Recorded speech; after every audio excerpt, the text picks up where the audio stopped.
Hello everyone, তোমরা সবাই কেমন আছো? আশা করি অনেক ভালো আছো। আর আমিও কিন্তু আজকে অনেক বেশি ভালো আছি। আজকে ভ্যালেন্টাইন্স ডে, তাই বর আমাকে ঘুরতে নিয়ে যাচ্ছে, আর এটা সারপ্রাইজ ছিল। আমি তো অবাক হয়ে গেছি। আর দেখো, প্রথমে কিন্তু গরম লাগছিল, আর স্টাইলের সময় কিন্তু সেটা গরম থাকে না, কিন্তু বাইকে ওঠার পরে কিন্তু হালকা একটু ঠান্ডা ঠান্ডা লাগছিল, কিন্তু এখন একটু বেশি ঠান্ডা লাগছে। আর দেখো, ও কিন্তু এখানে ভালো করে সোয়েটার পরে এসছে, আর আমি সোয়েটার পরিনি। এখন বুঝতে পারছি কতটা ঠান্ডা লাগছে। হালকা হালকা একটু ভালোই ঠান্ডা লাগছে। অন্যদিন কিন্তু খুব বেশি গরম লাগে, কিন্তু আজকে একটু ঠান্ডা ঠান্ডা লাগছিল, কিন্তু আবার বাইক থেকে নেমে গেলে আবার ঠান্ডাটা লাগছে না। তো আমাকে এখানে দাঁড় করিয়ে ও কোথায় চলে গেছে কে জানে। আমি তো রাস্তার মোড়ে দাঁড়িয়েছিলাম এখানটায়। আর তারপরে ও বলল তুমি বসো, আমি একটু আসছি। তো এখানে ও বাইকটা রেখে তারপরে কোথায় একটা দোকানে গেল, আমি সঠিক বলতে পারবো না। আর এইদিকে কিন্তু চারপাশের লোকেশনটা দেখো, সব লোকজন ভর্তি, অনেক লোকজন হইচই। এটা হচ্ছে কাঁচরাপাড়া। আর এই জায়গাটায় ও কী করছিল আমি জানি না, আমাকে বলেনি। তারপরে সোজা আমাকে কেএফসিতে নিয়ে আসলো, বললো কি খাবে, তাই আমি বললাম এটা এটা খাবো, তাই অর্ডার দিয়ে দিলাম। আর আজকে তোমরা কারা কারা ঘুরতে যাচ্ছ, কোথায়, সবার বয়ফ্রেন্ড নিয়ে, হাজব্যান্ড নিয়ে, কমেন্টে কিন্তু অবশ্যই জানিও।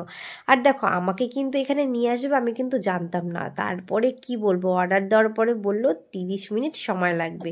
পাশেই ছিল বিশাল, তাই আমাকে শপিং করতে বিশালে নিয়ে চলে এসেছে। আজকের দিনটা আমার ময়ে ময়ে হয়ে গেছে, সোনায় সোহাগা হয়ে গেছে। আমি এখানে শপিং করছিলাম, আর বর বলছে নাও নাও, আজকের দিনটা তুমি যা চাইবে আমি তাই তোমাকে দেবো। আমার শুনে তো একদম আমি মাথা ঘুরে গেছে আমার। তাই ভেবেছি বর শপিং করাবে, কিন্তু এর জন্য আর আশাই করিনি যে বর আমাকে প্রপোজ করবে এরকম কেএফসির মধ্যে বসে, আর আমাকে এভাবে শপিং করাবে, খাওয়াতে নিয়ে আসবে। সত্যি ও এত ব্যস্ততার মধ্যে যে আমাকে এতটা সময় দিয়েছে, এতটা ভালোবাসা দিয়েছে, আমি ভাবতে পারিনি যে ও দিতে পারবে আমাকে সময়টা। কেননা ও এত ব্যস্ত থাকে না আমাদের শপে, আর আমিও বাবুকে নিয়ে এত ব্যস্ত থাকি না, আমরা দুজনকে সময় দেওয়ার একদম টাইমই পাই না।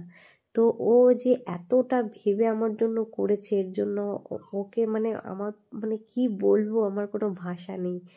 তো আমার তরফ থেকে তো অনেক অনেক অনেক অনেক ভালোবাসা আমার বরের জন্য। আর এরকম বর যেন প্রতি জন্মে আমার হয়। আর ওর মতন বর না পাওয়া ভাগ্যের ব্যাপার।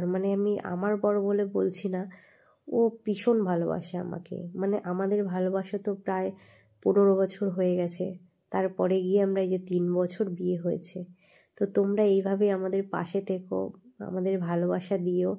আর বাড়ি যাওয়ার পথে তো ওর টাকাগুলো এটিএমে ফেলার দরকার ছিল, তাই এটিএমে ফেলে দিচ্ছে। আর এখন বাজে রাত 10:30। তো ও বললো তো চলো এটিএমে ভরে দিই, কালকে শপেও তো প্রয়োজন হতে পারে টাকা ট্রান্সফারের জন্য, তার জন্য ওইখানে শপে টাকাটা ফেলতে এসছে। আর এদিকে আমি ক্যামেরা করছিলাম, ওকে বলছিলাম কত টাকা ঢালছো একটু দেখাও আমাকে, আমাকে তো শপিং করে দিলা, তোমার তো কত টাকা চলে গেল। তো বলছে না, আমার তোমার জন্য কখনোই টাকা কম হবে না, আর কোনোদিনও হতে দেবও না আমি। আর তুমি ভালো থাকো, এটাই আমি চাই।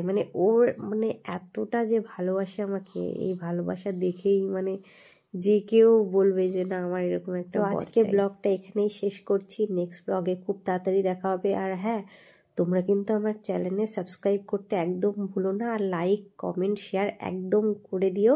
আর তোমরা এইভাবে পাশে থেকো, তাহলে আমি অনেক দূর যেতে পারবো। আর আমার তরফ থেকে অনেক অনেক অনেক অনেক ভালোবাসা রইল তোমাদের। আর তোমাদের সবার ভ্যালেন্টাইন্স ডে কেমন কাটলো আমাকে কিন্তু কমেন্টে অবশ্যই জানিও। চলো, গুড নাইট, টাটা।